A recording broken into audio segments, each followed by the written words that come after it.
Hello student, simple harmonic motions का जो सबसे बेहतर टॉपिक है वो है रिजोनेंस। इसे अगर हम समझते हैं तो इसका मतलब हमने फिजिक्स को बड़ी गहराई में जाके समझा है। राइट, रिजोनेंस एक ऐसा टॉपिक है जिसका कॉन्सेप्ट क्लियर है। उसका मतलब उन स्टूडेंट्स का फिजिक्स का पढ़ने का तरीका बहुत डीप है, मतलब उनकी बड़ी गहरी नॉलेज है।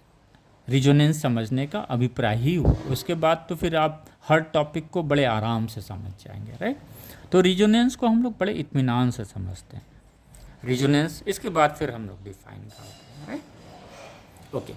सपोज ये कोई पी क्यू है, हॉरिजेंटली इसको क्लिप कर दिया गया है पी और क्यू को, और ये रबड़ है। राइट, उस रबड़ पे दो पेंडुलम हम हैंग करते हैं, ए और बी। इनिशियली क्या होता है, बी रेस्ट पे है, ए यहाँ पे है। ए को हम क्या करते हैं, डिस्प्लेस करते हैं और इसके बाद फ्रीली इसको छोड़ देते हैं, तो ये ए क्या करता है, ऑसिलेट करता है। अब उसके ऑसिलेशन से हम देखते हैं कि कुछ समय बाद ये भी धीरे धीरे ऑसिलेट करने लगता है। यानी इसके ऑसिलेशन से, ये तो रेस्ट पे था, लेकिन जब ये ऑसिलेट कर रहा है तो सर्टेन टाइम के बाद ये भी धीरे धीरे ऑसिलेट करता है।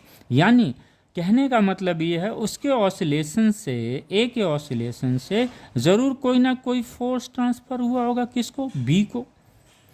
ए की वजह से जो फोर्स बी पे लग रहा है, इसको क्या बोलेंगे, हम बोलेंगे इस बी के लिए फोर्स क्या हो जाएगा, एक्सटर्नल हो जाएगा। ये फोर्स कौन अप्लाई कर रहा है, ए कर रहा है, किस पे, बी पे। तो बी के लिए फोर्स क्या हो जाएगा, एक्सटर्नल हो जाएगा। तो इस फोर्स को हम क्या बोलेंगे, एक्सटर्नल पीरियाडिक फोर्स, जिसका वैल्यू होगा F equal to F naught sine omega T. F naught क्या, मैक्सिमम फोर्स है। एफ फोर्स जो है किसी टाइम टी पे है, ओमेगा क्या है, 2πn है, एन क्या है, फोर्स की फ्रिक्वेंसी है। अब यहाँ पे आपको ये समझना है, ये जो फोर्स की फ्रिक्वेंसी है वो ए के फ्रिक्वेंसी के बराबर होगी। राइट, अब हमें एक्सटर्नल फोर्स समझ में आ गया। ये एक्सटर्नल फोर्स आ कहाँ से रहा है, ए दे रहा है, किसको, बी से। तो हम डिफाइन करें रिजोनेंस को। Very good, the frequency of the external force, external periodic force भी हम लिख सकते हैं, पीरियाडिक फोर्स है ही वो। The frequency of the external periodic force is equal to the natural frequency.